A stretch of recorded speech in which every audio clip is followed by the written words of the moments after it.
Bom dia a todos. Eu gostaria de pedir que vocês se colocassem de pé.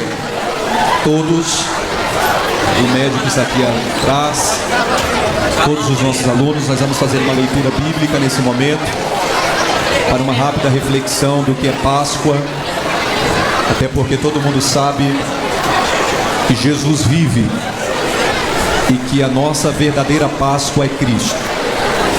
O Evangelho escrito por João, no capítulo 20, versos 1 ao 10. Vou pedir de vocês um pouquinho mais de silêncio para nós fazermos esta leitura. Evangelho segundo escreveu João, capítulo 20, os 10 primeiros versículos diz assim: E no primeiro dia da semana, Maria Madalena foi ao sepulcro de madrugada, sendo ainda escuro, e viu a pedra tirada do sepulcro.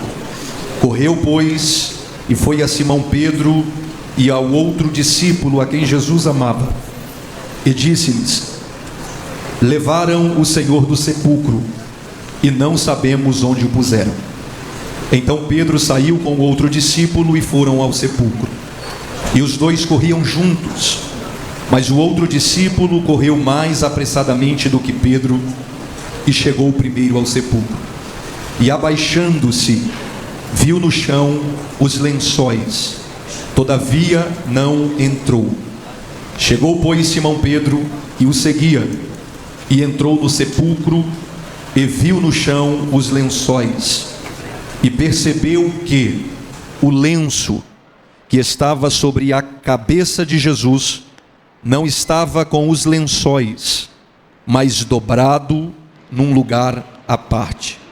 Entrou também o outro discípulo que chegara primeiro ao sepulcro e viu e creu, porque ainda não sabiam a Escritura que era necessário que ressuscitasse dentre os mortos. E tornaram, pois, os discípulos para a sua casa após verem isto. Amém? Se assentem, serei breve no comentário e na explicação desse texto sagrado. A primeira coisa que eu gostaria de destacar para vocês é por que celebramos a Páscoa no mês de abril. Na verdade, a ideia que se temos hoje da Páscoa é uma ideia bem diferente da ideia original ou da historicidade da origem da Páscoa. Nós celebramos a Páscoa no mês de abril, porque a verdadeira Páscoa ou a origem dessa festa da Páscoa, ela se dava no dia 14 do mês de Nivan, do calendário judaico, que era meados aí de março e abril. A Páscoa é uma das festas mais antigas já celebradas no mundo. O texto de Êxodo, capítulo 12, o verso 2, vai nos declarar o sentido e a origem dessa festa chamada Páscoa. Os hebreus estavam escravizados no Egito, quando Deus chama um homem chamado Moisés. Este tem a responsabilidade de libertar os hebreus do Egito, e para isso vocês conhecem a história. Deus envia 10 pragas ao Egito para que o faraó pudesse livrar o povo, e na 10ª praga, que era a praga da morte dos primogênitos, Deus fala com o povo de Israel e manda com que matasse um cordeiro, e o sangue deste cordeiro deveria ser espargido, ou as pessoas deveriam pintar os umbrais das portas da casa dos hebreus, para que quando o anjo que ali passasse para matar as pessoas, visse o sangue, livrasse as pessoas daquela casa. Assim, o sangue deste cordeiro sinalizaria que aquela casa estava protegida. É por isso que a origem do nome Páscoa no hebraico passad significa passagem, porque o anjo via o sangue do cordeiro e passava por cima. Porém, no século II, surgiu uma disputa entre os cristãos: quando se deveria celebrar a Páscoa? Os cristãos da Ásia celebravam a Páscoa no dia 14 de abril, segundo eles o dia da morte. Outros especialmente os cristãos em Roma, defendiam celebrar a Páscoa sempre no domingo seguinte à sexta-feira da morte e da crucificação de Cristo. Tudo isso foi decidido no ano 325, no Concílio de Niceia, quando foi decidido celebrar a Páscoa na primeira lua cheia, depois do equinócio da primavera. É por isso que celebramos a Páscoa entre os dias 22 de março e 25 de abril.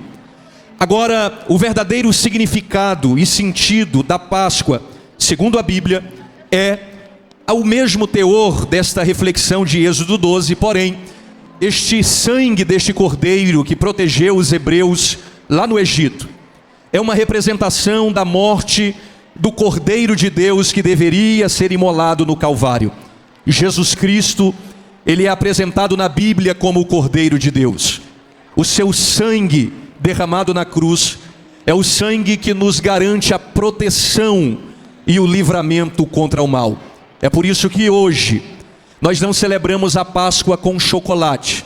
Hoje nós celebramos a Páscoa com pão e vinho, que representa o corpo e o sangue de Jesus Cristo.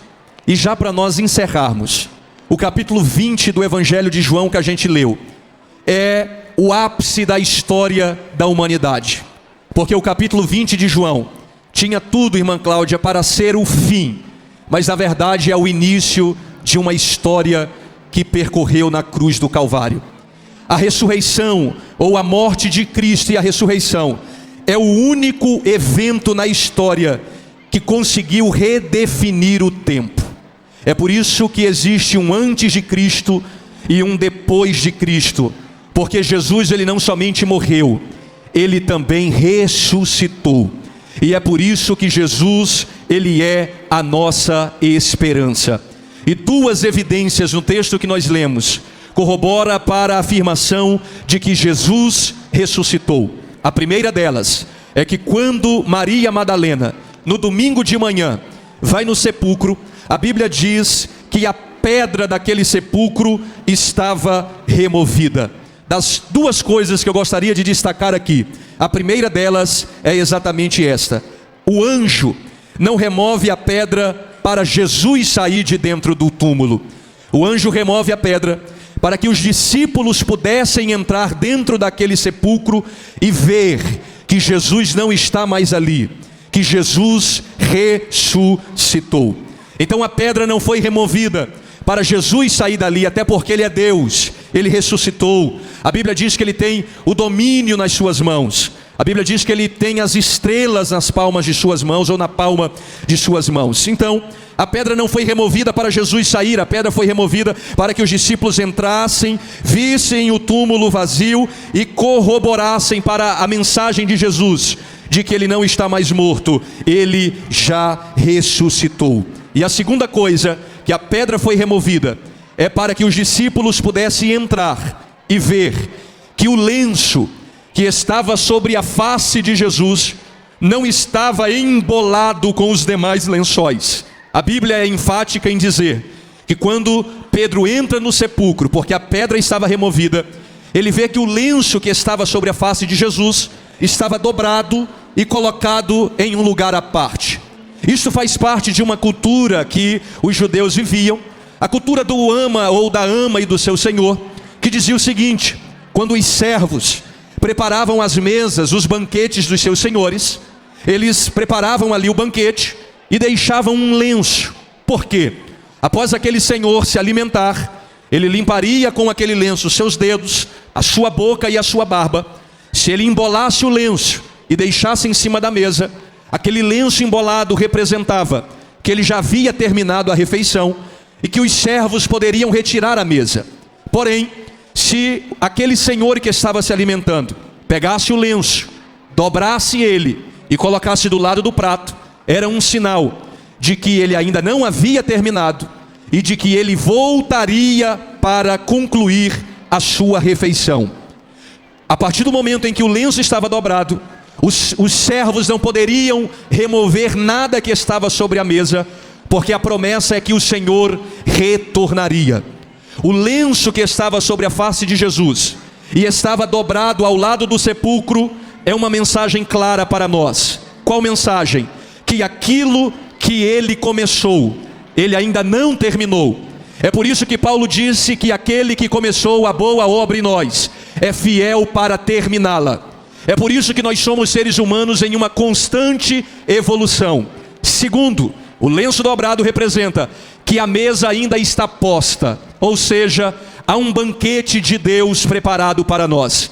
E terceiro e último, o lenço dobrado representa que Jesus não apenas vive e ressuscitou, mas que ele voltará para buscar aqueles que creem nele. A mensagem da Páscoa é essa: você tem uma mesa preparada, você tem um Senhor que ressuscitou e trabalha por você, e acima de tudo, a Páscoa é a celebração de um Cristo que morreu por nós, mas ressuscitou, tem uma mesa preparada e em breve voltará para nos buscar. Que Deus nos abençoe, que Deus abençoe a cada aluno dessa linda escola, que Deus abençoe a nossa diretoria, a nossa coordenação. Nós convidamos todos a ficar de pé.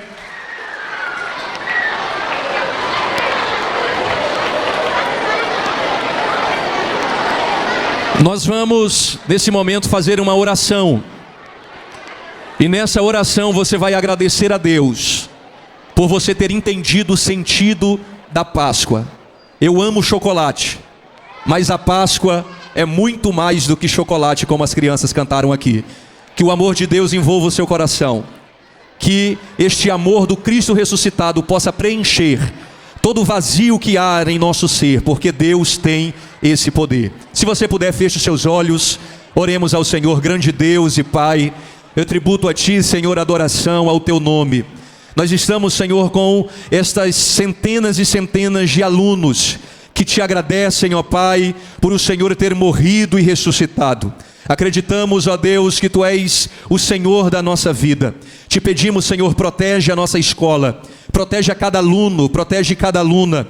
Te peço, ó Deus, que o Teu amor, que nos constrange e nos envolve, possa, Senhor, preencher o vazio de cada coração, possa preencher o vazio, Senhor, da alma e do espírito. Que todo sentimento de tristeza, de ansiedade, de depressão, possa ser substituído por este amor que é a Páscoa.